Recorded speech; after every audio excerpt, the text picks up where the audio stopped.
Karine, on part maintenant à la rencontre d'un lutteur de l'Aisne qui participe en ce moment à un stage pré-olympique en Russie.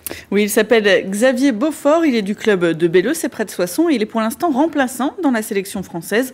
En janvier dernier, il a décroché à 26 ans son premier titre de champion de France. Julien Lanchasse et Jean-Louis Crossi l'ont rencontré dans son club, dont il fait évidemment la fierté. Regardez.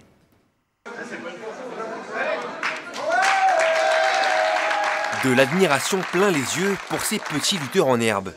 Xavier Beaufort revient pour la première fois au club après sa victoire au championnat de France. Il est maintenant leur héros. Il est fort et il lutte très bien. Et aussi quand il est venu, on applaudissait parce qu'il est fort. Quand on le voit comme ça se voit qu'il est fort. Quand il a son gilet, non, mais quand il enlève son gilet, on le voit. Qu'est-ce qu'on voit exactement ? Ses muscles. Xavier Beaufort est un petit miracle sportif. Il se met à la lutte sur le tard. À 19 ans, après 13 ans de judo, il découvre ce sport dont il n'avait jamais entendu parler. Le coup de foudre est immédiat. J'ai tous les soirs au club, voilà, c'était mon objectif et ma passion. C'est vraiment ce qui passait avant tout, quoi. Avant un peu les cours et puis ce qui faisait un petit peu râler mes parents. Et, on peut pas l'expliquer, quoi. On a envie de faire que ça, donc j'étais vraiment tous les soirs au club, quoi.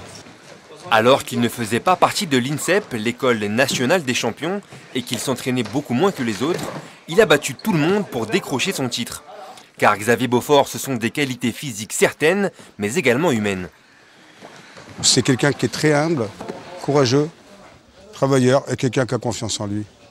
Et c'est ça qui fait des résultats souvent, travailleur surtout. Il est très honnête avec lui-même et avec les autres.